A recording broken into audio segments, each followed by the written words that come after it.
A small group of amateur criminals concocted a scheme to cash in on life insurance policies taken out on destitute individuals living on the streets.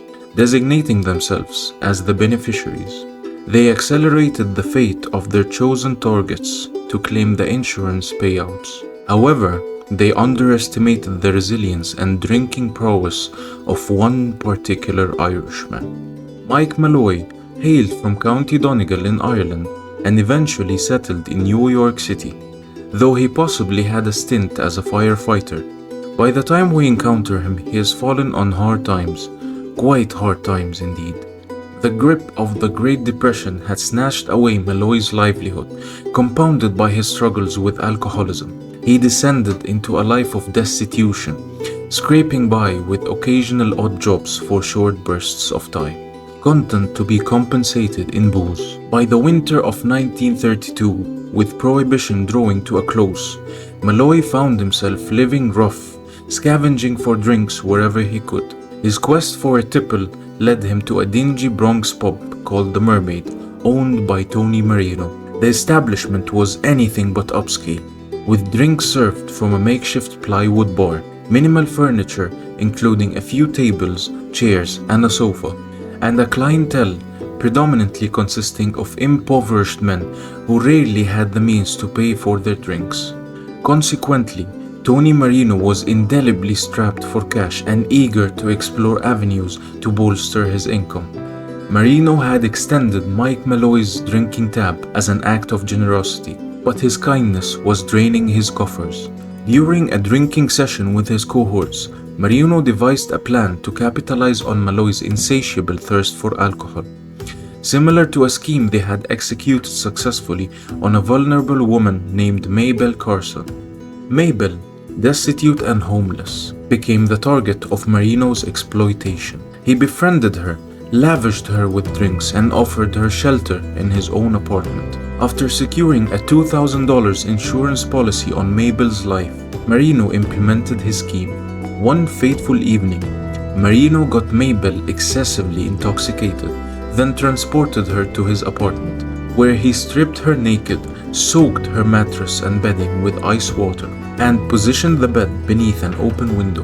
The bitter cold of the New York night sealed Mabel Carson's fate as she succumbed to bronchial pneumonia, allowing Marino to collect on the insurance policy. Now, Marino, along with his acquaintances Francis Pasqua and Daniel Kreisberg, turned their attention to profiting from Mike Malloy's seemingly imminent end. With Malloy's age and voracious alcohol consumption, they anticipated a swift end to his life. Assuming the roles of Malloy's friends, they supplied him with unlimited alcohol, knowing all too well his capacity for drinking. The conspirators deceived Malloy into signing multiple life insurance policies, with Marino listed as the beneficiary, confident that Malloy's self-destructive drinking habits would expedite his own death. To the dismay of the trio, Mike Malloy's resilience proved formidable against the copious amounts of alcohol he consumed, leading to financial strain.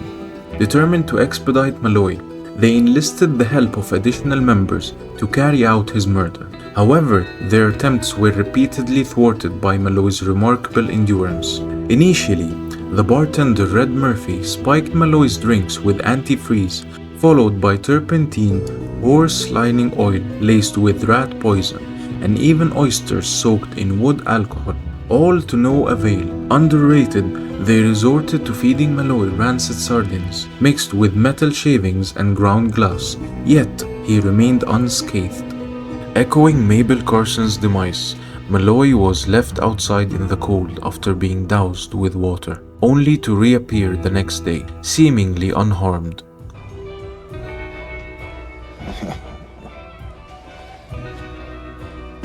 Won't this Irish bum ever die? Why can't we just shoot him? The gang then enlisted cab driver Harry Green to run over Malloy with his cab, offering a substantial sum for the task. Despite sustaining serious injuries, Malloy miraculously survived. In a final desperate attempt, the gang connected Malloy to a gas fitting via a tube in his mouth, causing carbon monoxide poisoning. They bribed a corrupt doctor to falsify the cause of death on the certificate, attributing it to lobar pneumonia instead. One of the lethal concoctions administered to Malloy included methylated spirits, a highly toxic substance that tragically claimed the lives of many New Yorkers during the Christmas holidays of 1926. Yet, even in the face of such deadly tactics, Malloy's indomitable spirit persisted until the end. After collecting their ill-gotten insurance money, the gang faced internal strife over the distribution of funds.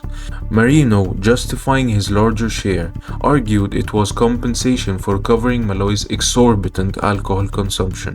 However, discontent brewed among the lesser beneficiaries, particularly Cabby Harry Green and the dim-witted tough Tony Bastone, who felt short-changed. As murmurs of dissent spread throughout the Bronx, District Attorney known as Edward Foley caught wind of the rumors and launched an investigation. Subsequent inquiries yielded enough evidence to warrant exhuming Mike Malloy's body, revealing clear signs of foul play. His well-preserved corpse, saturated with alcohol, confirmed suspicions of murder by gas poisoning. The gang found themselves behind bars, with one member, John Maggione, striking a plea deal to testify against the others. Francis Pasqua, Tony Marino, Daniel Kreisberg, and Red Murphy were convicted of first-degree murder and sentenced to Sing Sing prison. On June 8, 1934, Pasqua, Marino, and Kreisberg met their fate in the electric chair, followed by Murphy a month later. Unlike their bungled attempts on Malloy's life, the state executioner succeeded in delivering swift justice. A reporter from the New York Daily Mirror bore witness to the grim spectacle, describing the chilling execution as the Quay of the Dynamo, 2000 volts and 10 amperes. The rip-saw current that tears one apart. 3 shocks. It was the state's toast to Mike the Durable.